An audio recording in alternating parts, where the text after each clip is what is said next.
नमस्कार, आदाब, सत श्री अकाल। स्वागत है मित्रों एक बार पुनः समाधान कार्यक्रम में, जहां हर समस्या का आपको समाधान प्राप्त होता है। समाधान हर एक व्यक्ति की चाहना होती है, खुशहाली हर एक व्यक्ति की चाहना होती है, लेकिन समस्याएं कहीं ना कहीं उसके जीवन में अंधकार ले आती हैं, उसके जीवन में कांटे बो देती हैं और खुशहाली को छीन कर चली जाती हैं। समाधान के माध्यम से हमारा प्रयास यही है कि आपका जीवन वैसा ही खुशहाल हो, वैसा ही सुगंधित हो जैसा आप चाहते हैं। हर एक का स्वप्न ही होता है कि वो जीवन का संपूर्ण आनंद प्राप्त करे और समाधान का यही प्रयास है। इसीलिए हम हर बार आपके सम्मुख आते हैं, आपके प्रश्नों को लेकर, आपकी समस्याओं को लेकर, ताकि आपको उनका सहज सरल आध्यात्मिक समाधान प्राप्त हो और आपका जीवन खुशहाल हो। इस समाधान में हमेशा हमारे साथ होते हैं आदरणीय राजयोगी ब्रह्मा कुमार सूर्य भाई जी, जो अपने अनुभवों से हमारे जीवन को प्रकाशित करते हैं, हमें समाधान प्रदान करते हैं। आइए इस कार्यक्रम में उनका स्वागत करते हैं। भ्राता जी, आपका बहुत बहुत बहुत स्वागत है। थैंक्स। भ्राता जी, बहुत सारे मेल्स जैसे हमने कल भी लिए थे, अब भी हमारे पास बहुत सारे मेल्स हैं, तो एक एक करके हम उन सभी के प्रश्नों को लेना चाहेंगे, ताकि उन सभी के प्रश्नों के उत्तर मिले और उनके समाधान उन्हें प्राप्त हो बिल्कुल, सके। हम अपना जीवन ही ऐसा जिए। जी। मैं ये बात कहना चाहूँगा सभी दर्शकों को, जीवन जीने का तरीका ही ऐसा हो कि समस्याएं कम से कम आएं, और अगर आ भी जाएं तो हम उन्हें सहज भाव से लें और फिर उन्हें विवेक युक्त होकर समाप्त करें, समाधान करें। कईयों का सोचने का तरीका ऐसा होता है, संस्कार ऐसे होते हैं, व्यवहार ऐसा होता है कि वो हर कदम पे समस्या क्रिएट करने लगते हैं। तो हमें अपने जीवन में इस बात पर बहुत ध्यान देना है कि हम इस तरह से जीवन जिएं कि समस्याओं की आंधी हमारे पास ना आ जाए। हमें लगे इस जीवन में कोई समस्या नहीं है, और अगर है भी तो जीवन में समस्याएं आती हैं, चली जाती हैं, कोई बात नहीं, आई है जाएगी। जी, तो दो बातें हो गई भ्राता जी। एक तो समस्या रहे ही ना, और दूसरी यदि समस्या आ भी जाती हैं तो उन्हें हम सहज भाव से उनका समाधान करें। प्रश्न पढ़ने से पहले मुझे एक बात और याद आ गई। जी। एक बहन इतनी स्ट्रांग हुई कि उसने मुझे कहा, बड़ी हंसी में कहा कि समस्याएं तो, वो परिस्थितियां, परेशानियां तो मुझे परेशान कर करके परेशान होके चली गई। जी जी। मुझे बड़ा अच्छा लगा कि परेशानियों ने मुझे परेशान करना चाहा, पर मैं परेशान हुई नहीं, इसलिए खुद वही परेशान होकर होकर के चली चली गई। गई। जी जी। और एक युवक की भी बात भ्राता जी आपकी बात से याद आई। वो एक महापुरुष के पास पहुंचे और उन्होंने कहा कि भाई मुझे कोई ऐसी जगह बताइए जहाँ कोई परेशानी हो ही ना। तो वो महापुरुष उनको शमशान घाट में ले गए और कहा कि यहीं लेट जा, यही वो जगह है जहाँ तेरे पास कोई परेशानी नहीं आएगी। तो जीवन में खैर छोटी मोटी बातें तो आती हैं, बात ये है कि हम उन्हें हैंडल कैसे करते हैं। यदि हम बहुत सशक्त हैं, शक्तिशाली हैं, तो निश्चित रूप से वो बातें हमें हल्की और सहज लगती हैं। तो भ्राता जी, मैं पहला मेल ले रहा हूँ। ये मेल हमारे पास आया है अमल नेर से, और करुणा जैन जी लिख रही हैं कि मेरी 7 साल की बेटी मुझसे बहुत बुरा व्यवहार करती है, मुझे जैसे खाने को दौड़ती है। इससे मैं बहुत परेशान रहती हूँ। वो अपने भाई और पिता के साथ बहुत अच्छी है, लेकिन मेरे साथ ही बुरा व्यवहार करती है। ऐसे में मैं क्या करूँ? ये प्रश्न कुछ परिवारों में आ रहे हैं, समस्याएं बनकर आ रहे हैं। तो देखिए, ये जो आत्माएं अब जन्म ले रही हैं, हम सबको जानना चाहिए। किसी परिवार में हम 5-7 सदस्य इकट्ठे हुए हैं, पहले तो कोई किसी से परिचित नहीं था। भाई कहीं था तो बहन कहीं थी, दोनों की शादी हुई, मेल हुआ, परिचय हो गया। बच्चे के बारे में किसी को कोई ज्ञान नहीं था, बच्चे आए, जन्म लिया। तो ये जो हमारे परिवार बन रहे हैं, इसमें हमें ये बात, ये सत्य है, इस सत्य को जानना ही चाहिए, मानना ही चाहिए कि जन्म जन्म के जिन आत्माओं से हमारे साथ कर्मों के गहन संबंध हैं, वही हमारे परिवार में आ रही हैं। उनमें सम कर्म अच्छे भी हुए हैं, पुण्य कर्म भी, और कुछ बुरे कर्म भी, पाप कर्म भी। तो ऐसे केसेस हमारे पास आते रहते हैं कि कमला जैन के परिवार में 7 साल की लड़की है, वो माँ को देख के खुश नहीं है। जैसा उसने लिखा कि वो अपने बाप से और छोटे भाई से बहुत प्यार करती है, पर जब मम्मी को देखती है तो उसकी आंखें लाल हो जाती हैं। इसका बिल्कुल सीधा सा कारण है कि पूर्व जन्म में इस आत्मा ने, यानी कमला जैन ने, बच्चे की जो आत्मा थी उसको बहुत सताया है। कष्ट दिया है, जी। बुरा व्यवहार किया है, उसको हर्ट किया है बहुत ज़्यादा, तो उसके मन में जो क्रोध और बदले की भावना भरी हुई है वो अब यहाँ प्रैक्टिकल में कंटिन्यू है और कार्य कर रही है। इसीलिए ये बहुत ज़रूरी है हम किसी को हर्ट ना करें, हम किसी का दिल न दुखाएं, हम किसी को परेशान न करें। हैं, किसी को बहुत मारपीट कर देते हैं क्रोध के वश, तो हम ये भूल जाते हैं कि कर्म गति के अनुसार कर्मों का फल सबके सामने आएगा ही। जब मान हम लो, कर रहे होते हैं तो हाँ, हम इस बात का ध्यान नहीं बिल्कुल रखते कि ऐसा ही मेरे साथ भी भी होगा। शायद कर्मों की गति को भूले हुए भूल हैं लोग। जाते हैं। और बल्कि कई लोग ऐसा पाप कर्म करते एंजॉय करते हैं और कई लोग ऐसा करते बड़ा इनर सेटिस्फेक्शन फील करते हैं जी, कि हाँ हमने इसको सीधा कर दिया, खुश हो गए। लेकिन वो सामने तो आता ही है। जैसे मान लो किसी ने किसी का मर्डर कर दिया और कोर्ट से वो ले दे के बरी हो गया। जी। अब उसे तो पता है ना कि मैंने मर्डर किया था, बरी तो हो गया, तो वो उसके भी सबकॉन्शियस माइंड में भरा हुआ है कि मर्डर तो तुमने ही किया था, किसी भी तिकड़मबाजी से तुम बच निकले हो, तो उसको उसकी सजा मिलेगी ही, क्योंकि वो तो नहीं भूल पाएगा ना उसे। तो वो इस जन्म में मिले या अगले जन्म में मिले। तो कमला जैन की लड़की का यही कर्मों का संबंध है। इसलिए एक ही तरीका है इनके पास बहुत अच्छा, ये राजयोग की थोड़ी प्रैक्टिस करें और अपनी इस लड़की से सवेरे उठते ही मन क्षमा याचना करनी होगी इन्हें, कम से कम 7 दिन तक। तो इसका तरीका यही अपनाना है कि सवेरे उठें, आँख खोले, थोड़ा भगवान को याद करें, थोड़ा कर्मों की गति को भी याद करें और फिर इस गुड फीलिंग में आ जाए, मैं भगवान की संतान हूँ, मैं महान हूँ, इसलिए महान व्यक्ति को क्षमा याचना करने में लज्जा नहीं। तो बिल्कुल सच्चे मन से स्वीकार करते हुए अपनी बच्ची को सामने इमर्ज करें, स्वीकार करें कि हे आत्मा, मैंने पूर्व जन्मों में तुमको जरूर कष्ट दिया है, मैं सच्चे मन से हाथ जोड़कर तुमसे क्षमा याचना करती हूँ। तो अगर ये सच्चे मन से क्षमा याचना करेगी, 3 बार कर ले रोज, सवेरे ही सवेरे, तो 7 दिन में ही उसका चित्त शांत हो जाएगा, लड़की बिल्कुल शांत हो जाएगी और उसका व्यवहार माँ के प्रति वैसा ही हो जाएगा जैसे भाई और बाप के प्रति है। मेरे पास ऐसे अनुभव हैं, ऐसा ही केस एक मेरे पास आया था जिसमें बिल्कुल ऐसा ही छोटी एक लड़की अपनी माँ के प्रति बहुत वायलेंट थी, बिल्कुल उसको चैन से नहीं बैठने देती थी। अगर वो खाना बना रही है तो उसको परेशान कर रही है, अगर मम्मी टीवी देख रही है तो देखने नहीं देती है, बंद करती है बार बार, अगर वो सोने जा रही है तो उसको सोने नहीं देती। तो मेरे पास आई वो, उसके चेहरे पर बहुत उदासी थी माँ के। मैंने उससे पूछा, तुम हमारे इतने सुंदर आश्रम में आई हो, यहाँ आते ही सबका चित्त शांत हो जाता है, तुम्हारे चेहरे पर ये परेशानी क्यों नजर आ रही है? तो उसने बताया कि मैं इसी समस्या को लेकर आपके पास आई हूँ और ये समस्या लड़की की है।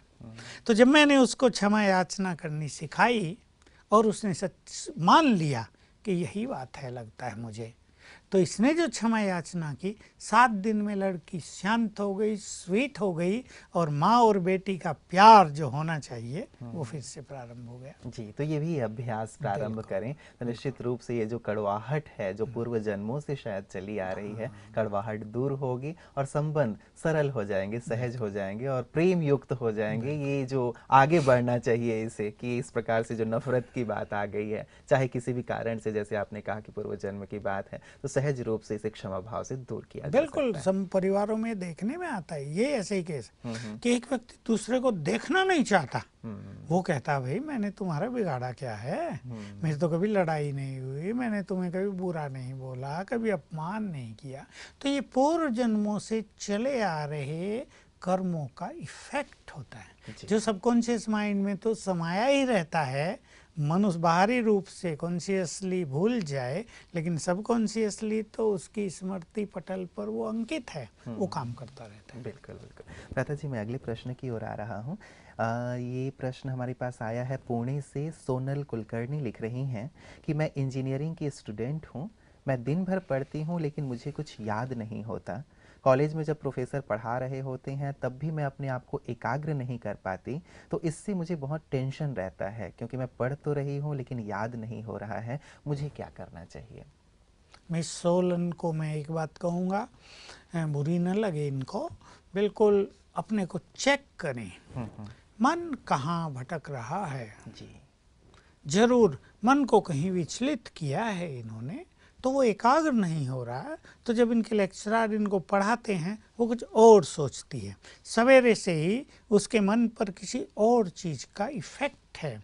और आजकल जो इफ़ेक्ट है वो आप जानते हैं, यही होता है, किसी का किसी से प्यार हो गया, उस प्यार में कहीं कड़वाहट चल रही है, उस रिलेशनशिप में सब कुछ अच्छा नहीं चल रहा है, लड़के ने कुछ बुरा बोल दिया है, इसने कुछ बुरा बोल दिया है, उसका इफेक्ट इनके ऊपर आ। तो ये जो अफेयर्स हैं ये मनुष्य के मन को विचलित कर रहे हैं। इसलिए स्टूडेंट लाइफ में मनुष्य को प्योर रहना, इन संबंधों को थोड़ी समय के लिए पोस्टपोन कर देना कि भाई पढ़ाई पूरी हो जाए, हम अच्छी जॉब में आ जाएं, फिर हम इन सब संबंधों को जोड़ेंगे, निभाएंगे।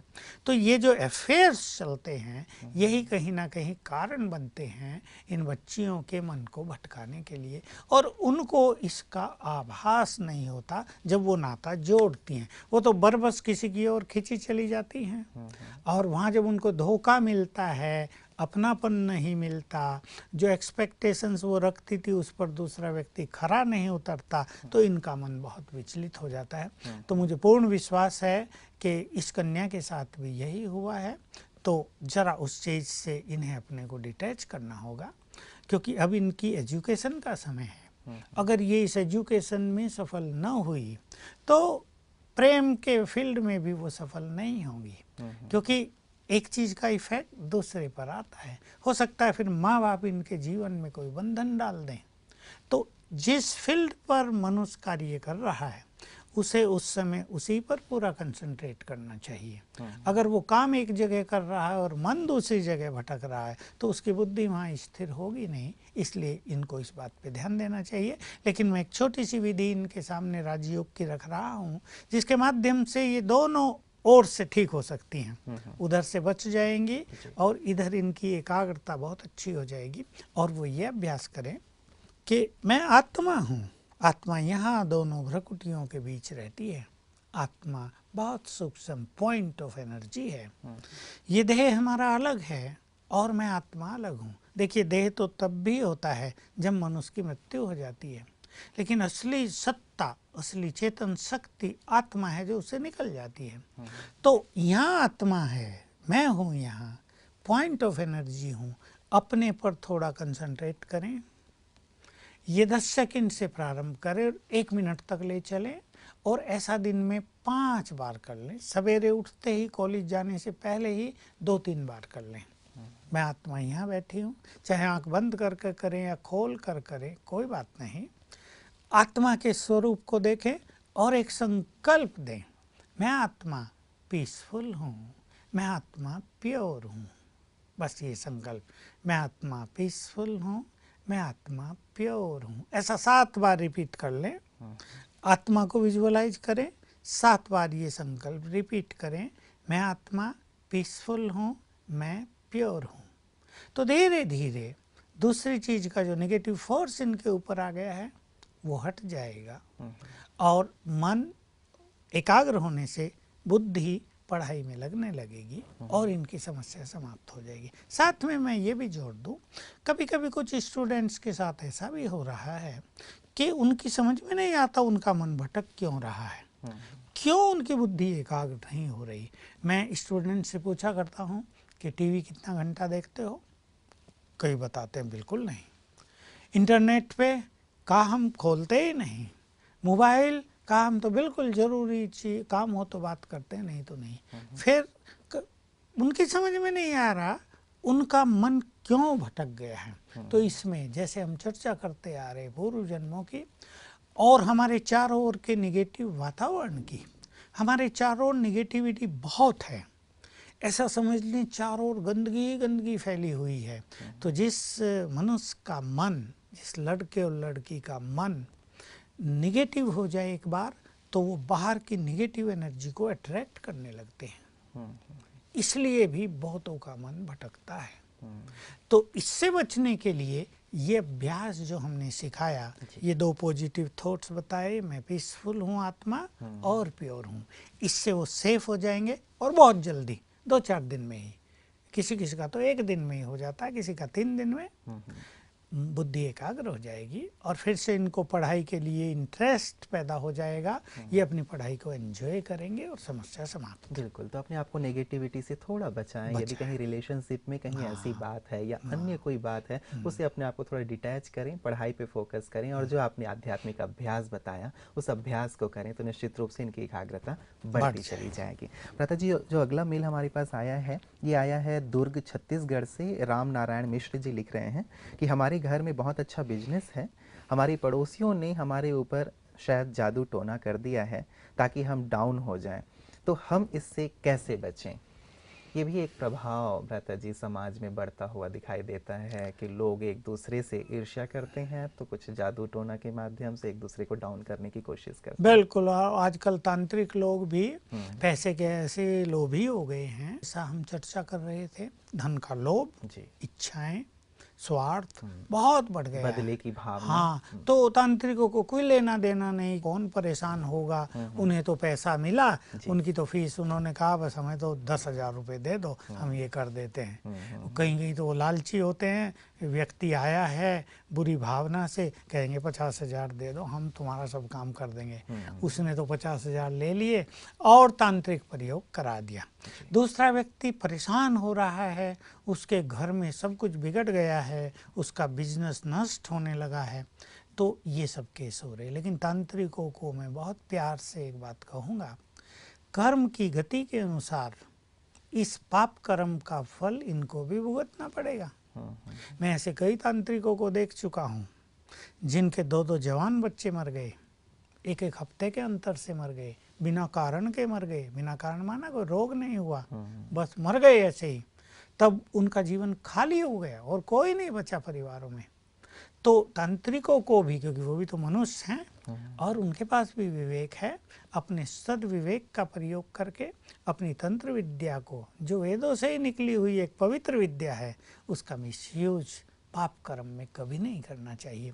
मिश्र जी को मैं ये कहूँगा, 2 छोटे छोटे काम वो करें।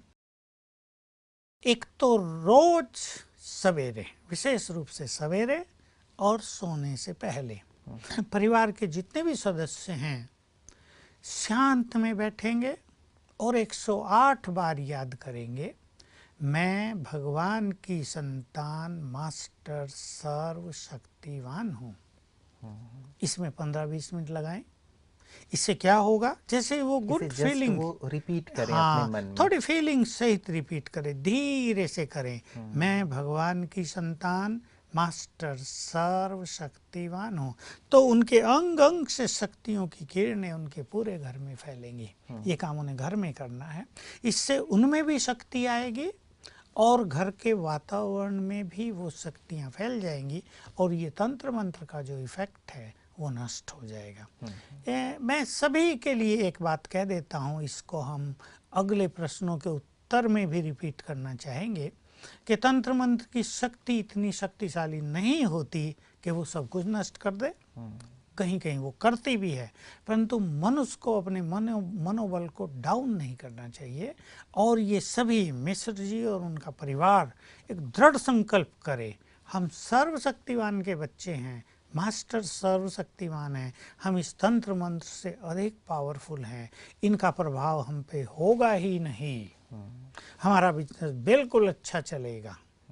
ये जो भय होता है कि किसी ने करा दिया, हमारा तो बिजनेस डाउन होने लगा, अब हम क्या करें, तो निगेटिव एनर्जी पावरफुल होने लगती है। कई बार भ्राता जी बातें होती नहीं, जैसे कहते हैं कि रस्सी को भी हम सांप समझ लेते हैं, तो कई बार शंका करना या कई बार ये सोचना कि शायद किसी ने करा दिया, तो ये हमारी एनर्जी भी नेगेटिव हो गई, तो कहीं ना कहीं हम डाउन होते चले जाते हैं। बिल्कुल, मान लो बिजनेस किसी और कारण से बिगड़ गया है, तो समझेंगे देखा पड़ोसी ईर्ष्या करता है, उसने ही कुछ कराया था, हमने भी देखा था, वो एक दिन हमारे घर में आया था, भले वो बेचारा फ्रेंडली आया हो। तो एक ये चीज़। दूसरी एक चीज़ मैं कहूँगा, बहुत अच्छी चीज़ है कि अपने घर में 9 दिन तक रात दिन अखंड एक गाय के घी का दीपक जला दें। मान लो कहीं ऐसा हो भी गया है तो गाय के घी के जो लो निकलती है और उससे जो वेव्स निकलती हैं वो भी इस नेगेटिव एनर्जी को नष्ट कर देती हैं। और हमें पूर्ण विश्वास है और मिश्र जी भी विश्वास करें कि चीज़ ख़त्म होने वाली है। ये इतनी पावरफुल नहीं होती कि किसी को भी चाहे नष्ट कर दें। आप इसको हरा दें, ये समाधान करेंगे तो बिल्कुल ठीक हो जाएगा। बिल्कुल। भ्राता जी, अगला जो हमारे पास आया है मेल वो है मऊ से, मऊ यूपी से रमेश अग्रवाल जी लिख रहे हैं कि हम दोनों पति पत्नी कामकाजी हैं। मैं बैंक में हूं और मेरी पत्नी टीचर हैं। दोनों घर से ज़्यादा समय बाहर रहते हैं, इसलिए बच्चों को ज़्यादा समय नहीं दे पाते। तो हमें भी ये बात खटकती है, लेकिन हम भी मजबूर हैं। तो इस समस्या का क्या समाधान हो सकता है? समय नहीं दे पा रहे हैं बच्चों को, शायद बच्चे भी ज़्यादा एक्सपेक्ट करते होंगे, तो इन्हें ये बात खटकती है। क्या किया जाए भ्राता जी? आजकल भाग दौड़ भरी ज़िंदगी ऐसी हो गई है, इतने खर्च बढ़ गए हैं, महंगाई इतनी बढ़ गई है कि दोनों को ही कामकाज करना पड़ता है। बैलेंस कैसे लाया जाए? हाँ, देखिए अग्रवाल जी से मैं ये बात कहूँगा, बच्चे भी तो सवेरे उठ के स्कूल चले जाते हैं तो वो तो 7 बजे ही चल जाएंगे और ये तो 9 साढ़े 9 बजे जाएंगे। लेकिन या तो कुछ ऐसा कर लें कि जो माता जी हैं वो थोड़ा पार्ट टाइम जॉब ले। बच्चों को समय देना तो बहुत आवश्यक है। और अगर ऐसा नहीं हो सकता तो अपने घर में शाम को एक बार ये एक फैमिली कॉन्फ्रेंस अवश्य करें। सब दिए कॉन्फ्रेंस है, मतलब सब आपस में बैठे मिले, भोजन का समय हो आपस में मिले। ये नहीं टीवी देखने पे, टीवी देखने में तो क्या होता है कि वो टीवी देखने में बिजी होते हैं, वो आपस में तो कुछ कम्युनिकेट करेंगे ही नहीं। टीवी देखने के लिए नहीं बैठें, आपस में बैठें, एक दूसरे का हाल चाल पूछें।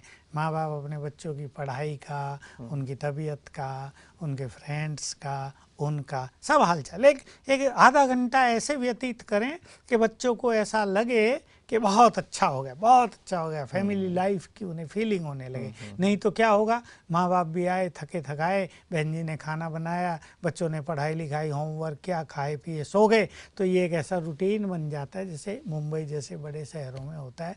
मुंबई के लोग हंसते हैं कि कई बच्चों को तो ये भी नहीं पता उनके डैडी हैं कौन। तो मम्मी फ़ोटो दिखाती है, ये तुम्हारे डैडी हैं, क्योंकि वो उनके उठने से पहले ही चल जाते हैं, उन्हें पूना जाना है नौकरी के लिए और वहाँ से 6 बजे ड्यूटी करके रात को आना है 10 साढ़े 10 बजे, तब तक बच्चे सो जाते हैं और वो जल्दी उनके उठने से पहले ही चल जाते हैं। उन्हें पता है कि पापा हैं, बस कौन हैं वो कैसे हैं ये पता ही नहीं होता।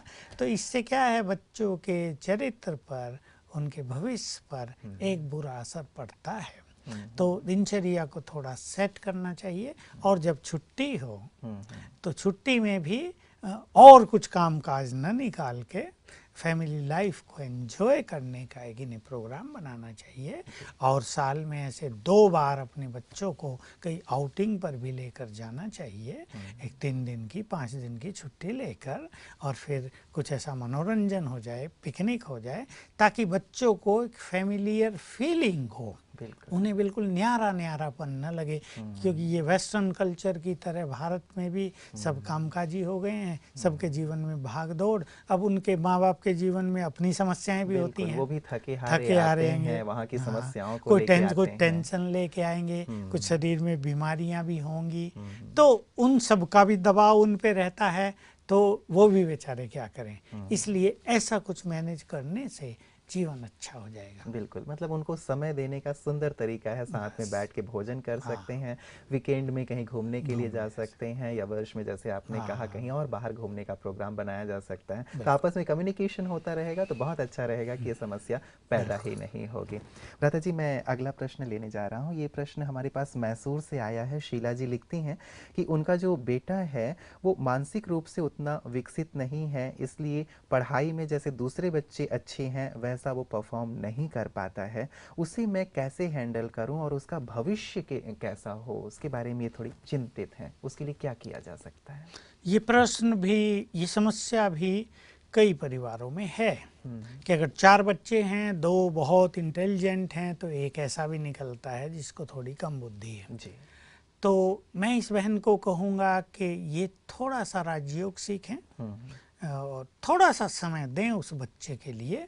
और मैं 3 विधि बता देता हूँ विशेष रूप से, जिसका प्रयोग करने से ये बच्चे को मदद कर सकती हैं। और देखिए, बच्चा तो अभी बच्चा है, उसको जीवन की एक लंबी यात्रा तय करनी है।